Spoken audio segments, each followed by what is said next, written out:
just go to a pastor line who breaks down the understanding of the rock being Yeshua and not Peter. We're going to watch this video and we'll have commentary afterwards. All right, so we can stop it right there. I think we got the gist of the point. And he so directly identified how there was a misinterpretation there that Peter was the one being referred to by Yeshua when he was talking about the rock that was being laid as a foundation.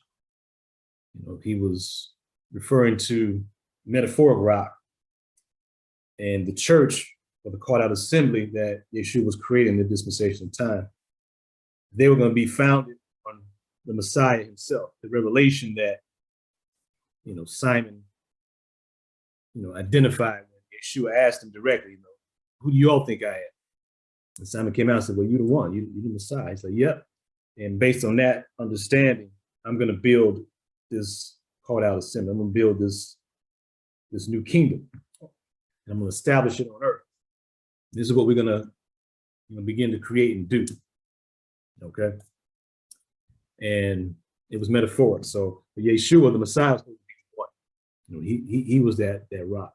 And like the pastor had mentioned, that terminology went all the way back into the Old Testament. It's in the book of Isaiah, it's in the book of Psalms, Deuteronomy, talks about this rock being the living word of Yah that's established by the Shiloh, the one that was created to represent Yah's authority on earth. And in that dispensation, it was Yeshua. And this dispensation started with Ben-Ami. He was the initiator of that. And he was the Messiah, and thus those that he taught, which was us, those that accepted that mantle, that spirit, we are now the Messianic civilization.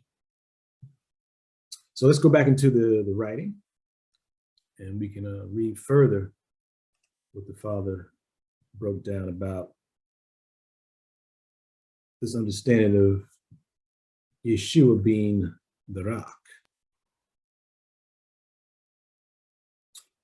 All right. So in addition, it would require a considerable stretch of the imagination to imagine Yeshua being so ambiguous, saying this rock, and meaning that he was building the church upon himself.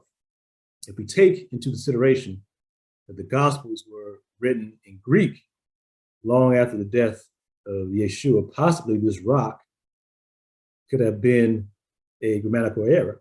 But rather than cast doubt on the literary skills of the author, we should see clarity from the words of the prophets. It is essential that we investigate and clearly understand what the original church consisted of, or was to consist of, in order that we may know and bring forth the resurrection. The word, quote unquote, church is translated from the Greek word ecclesiastes, which literally means, quote, a called out assembly, end quote. The church today is certainly not called out of the world. As a matter of fact, it is worldly oriented and was established to pacify the masses that suffer under wicked rulers who promise them something better in the hereafter. This apostate church offers no strong opposition to the evils of the world. Well, there is resistance to inequality and injustice. It is mostly symbolic. The church today belongs to the world and not to God. The church of today is merely a government agency used for the pacification of the masses. And this ties into the first question that we answered today, which was question 8, the difference between righteousness and religion, and how religion is an adherence to the establishment of man's laws and customs and traditions. And righteousness is about adherence to the will and instructions of the Creator, Yah, which deals on morality and the proper value system that differentiates and can discern that which is right from that which is wrong, and calling out, identifying that which is wrong, and adhering to that which is right.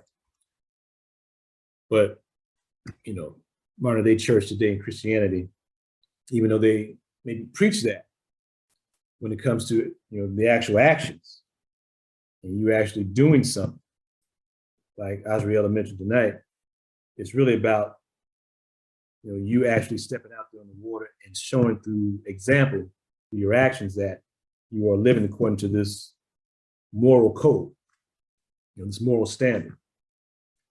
And it started in Genesis, and it was magnified by Moses. Once he was able to get the children of Israel out of Egypt, and he established them as Yah's first nation. They were the first commonwealth of the house of Israel. And he was chatting face to face, one-on-one with Yah. And Yah was giving him direct instructions, and he was giving him the laws. And Moses took those laws and instructions and gave them straight to the children of Israel.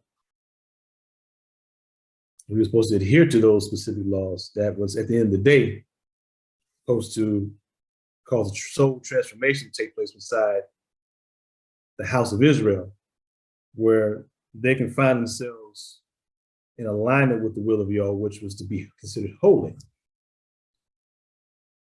Because holiness is, ultimately what Yah was attempting to establish with the children of Israel. And it's this holiness which causes divinity to manifest itself within each and every soul and man and woman on the planet. And, this holiness and divinity is essentially the objective of the house of Israel in this dispensation of time. We are striving to rectify our relationship with the Creator so we can get back to the place we were, in the Genesis, where we were in the garden. And when we were in the garden, we essentially had the Creator and His presence right in the midst of us. And that presence was supposed to be a constant remembrance of who and what we're supposed to be. And when we were in the presence of it, that energy was supposed to maintain our alignment with the will and instructions of Yah. That's what the tree of life was and represented in the Genesis. And that's what the Ark of the Covenant represented in the tabernacle in the midst of the children of Israel when they were in the wilderness of Sinai and Midian. That was supposed to be a constant reminder